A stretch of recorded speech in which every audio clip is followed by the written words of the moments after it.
Hello बेटा, आप लोग कैसे हैं और आप लोगों की पढ़ाई कैसे चल रही है। इसका जो है तो आपका क्लास 10th के साइंस के चैप्टर नंबर फर्स्ट अपना कंप्लीट हो चुका था। तो चलिए उसके अपन जो है तो क्वेश्चन आंसर देखते हैं।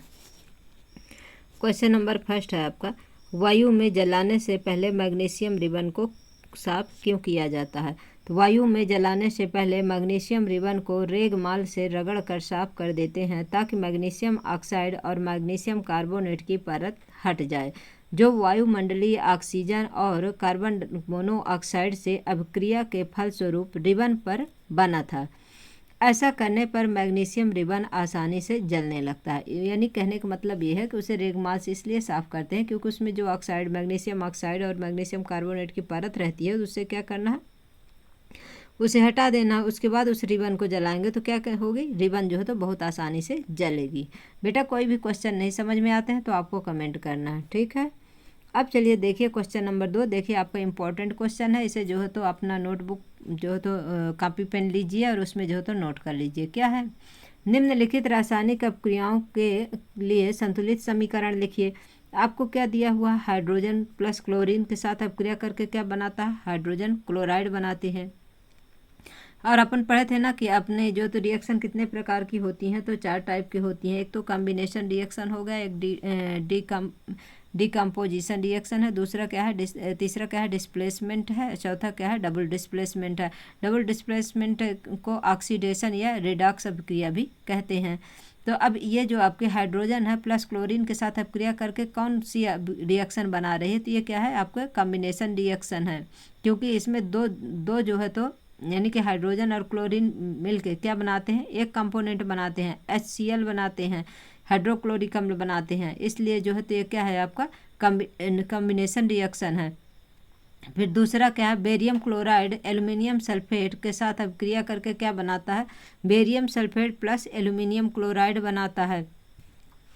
इसे ये जो है तो आपकी किस प्रकार की अभिक्रिया है, आपके जो barium chloride plus aluminium sulphate के साथ अभिक्रिया करके बेरियम सल्फेट बनाता है प्लस क्या बनाता है, एल्युमिनियम क्लोराइड बनाता है। तो ये किस प्रकार के आपके रिएक्शन है, अगर पूछे तो डबल डिस्प्लेसमेंट रिएक्शन है। फिर तीसरा पॉइंट देखिए कि सोडियम प्लस जल, जब सोडियम जल के साथ अभिक्रिया करेगा तो क्या बनाएगा, सोडियम हाइड्रोक्साइड बनाएगा प्लस क्या करेगा, हाइड्रोजन जो है तो गैस रिलीज करेगा। तो ये किस प्रकार की रिएक्शन है, आपकी डिस्प्लेसमेंट रिएक्शन है। क्यों, क्योंकि सोडियम जो है तो क्या करता है, आपका जो है तो हाइड्रोजन के एक हाइड्रोजन के साथ जुड़ जाता है, यानी OH, यानी कि ऑक्सीजन के साथ OH के साथ अभिक्रिया करके क्या करता है, हाइड्रोजन को जो है तो बाहर निकाल देता है। इस प्रकार से ये कौन सी रिएक्शन हो गई, डिस्प्लेसमेंट रिएक्शन हो गई।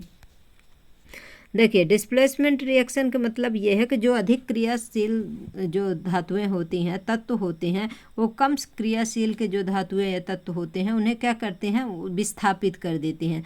इसी को क्या बोलते हैं अपन जो है तो डिस्प्लेसमेंट रिएक्शन बोलते हैं। इसका जो आपका सारणी है, मतलब रिएक्टिविटी टेबल है, इसमें क्या है, सबसे पहले सबसे ऊपर आपका क्या है, पोटेशियम है, सोडियम है, कैल्शियम है, मैग्नीशियम है, एल्युमिनियम है, जिंक है, आयरन है, लेड है, हाइड्रोजन है, कॉपर है, Hg यानी मरकरी है, Ag यानी आपका सिल्वर है, Au यानी गोल्ड है, Pt यानी प्लेटिनम है।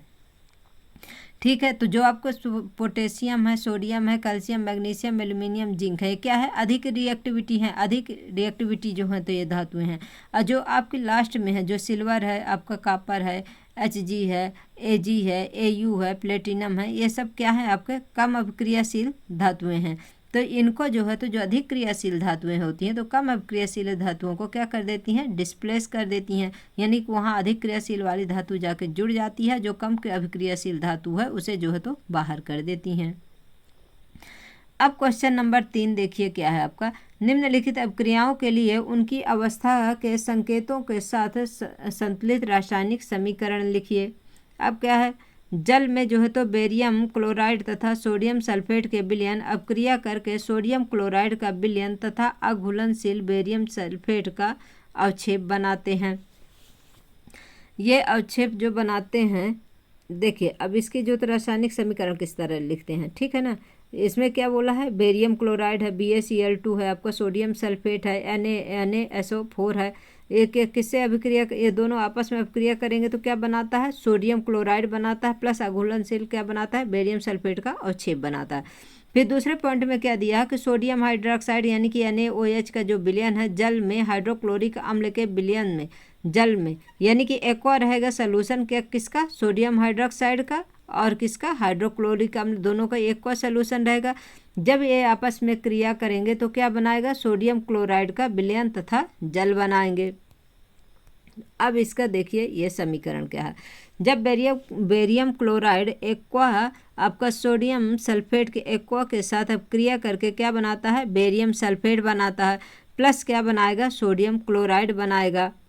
ठीक है, फिर सेकंड में क्या है, सोडियम हाइड्रोक्साइड हाइड्रोक्लोरिक अम्ल के साथ मिल करके क्या बनाएगा, सोडियम क्लोराइड यानी कि साधारण नमक प्लस क्या बना देता है, जल बना देता है।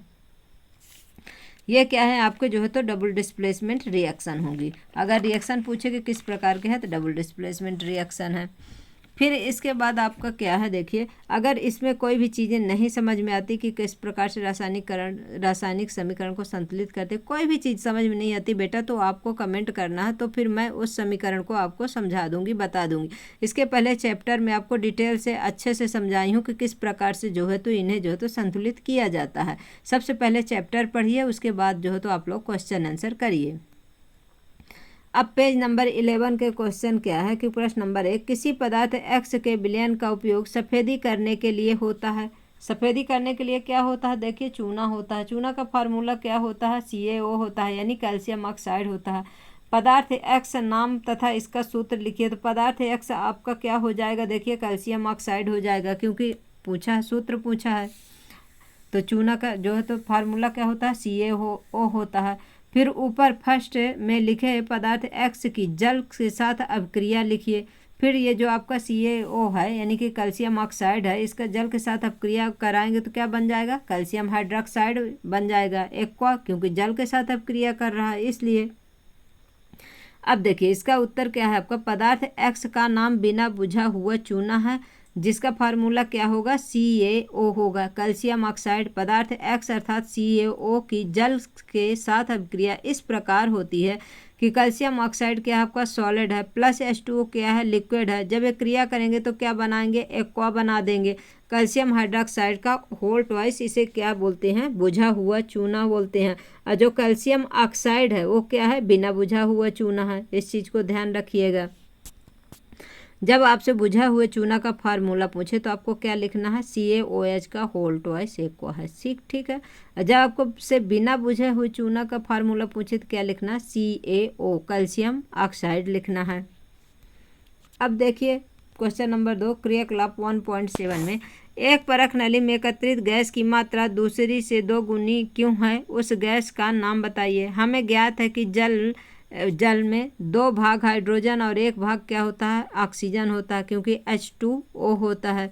स्विच से मिलकर बना अर्थात H2O हाइड्रोजन परमाणु और ऑक्सीजन परमाणु के 2:1 में संयोग करने से बनता है, क्योंकि हाइड्रोजन के 2 परमाणु भाग लेते हैं और ऑक्सीजन के 1 परमाणु, इसीलिए 2:1 हो जाएगा। अतः जल का विद्युत अपघटन करने से हाइड्रोजन और ऑक्सीजन गैस प्राप्त होती हैं। जब जल का विद्युत अपघटन करेंगे तो कौन सी गैस मिलेगी, हाइड्रोजन गैस और ऑक्सीजन गैस मिलेगी। इसीलिए कैथोड पर एकत्रित गैस हाइड्रोजन और एनोड पर एकत्रित गैस ऑक्सीजन है। ऑक्सीजन की मात्रा को 2 गुनी है।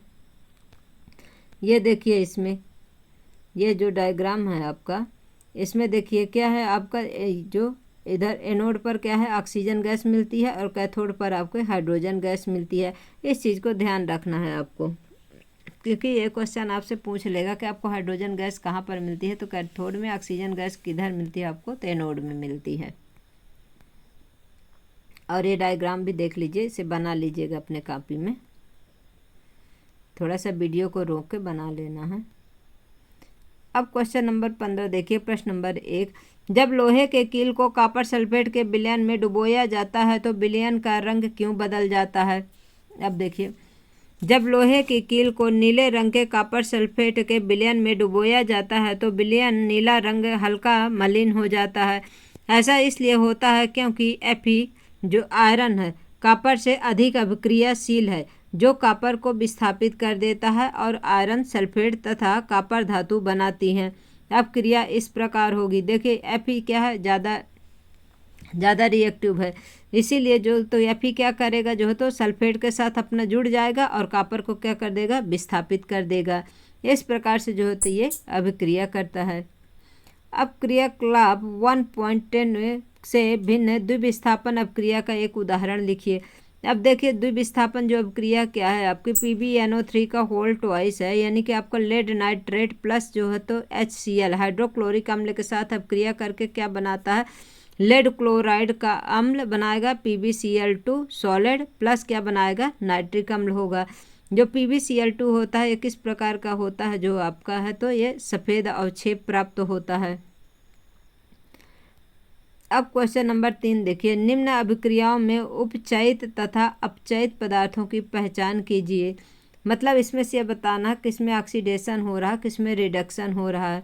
सोडियम का जो है तो प्लस ऑक्सीजन के साथ क्या होता है, अभिक्रिया करा के क्या बनाता है, Na2O बनाता है।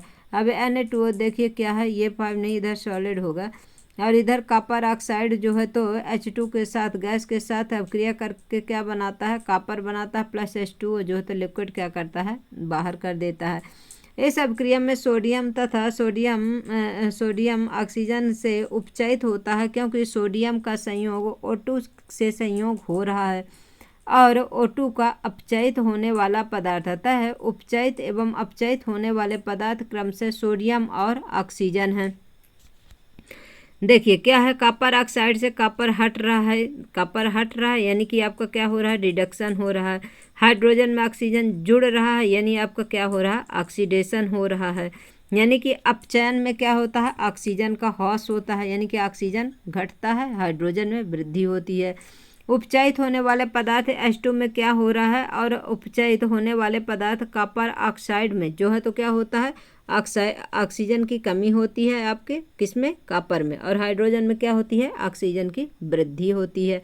जिसमें वृद्धि होगी उसे क्या बोलेंगे, ऑक्सीडेशन बोलेंगे, जिसमें जो है तो हटता है उसे क्या बोलेंगे, रिडक्शन बोलेंगे। इसी विधि को क्या बोलते हैं, रेडॉक्स अभिक्रिया बोलते हैं। अब चलिए आज के लिए इतना ही बेटा, क्योंकि थोड़ा थोड़ा आप लोग क्या है अपना नोट्स भी बनाते जाइए, और जो चीज़ समझ में ना आए बेटा आपको कमेंट बॉक्स में कमेंट करना। तो चलिए आज के लिए इतना ही। आप लोगों को हमारी क्लास अच्छी लगे तो आप लोग हमारे क्लास को लाइक करिए, शेयर करिए, सब्सक्राइब करिए बेटा, और जो आपको क्वेश्चन हो तो कमेंट बॉक्स में कमेंट करिए। Thanks for watching.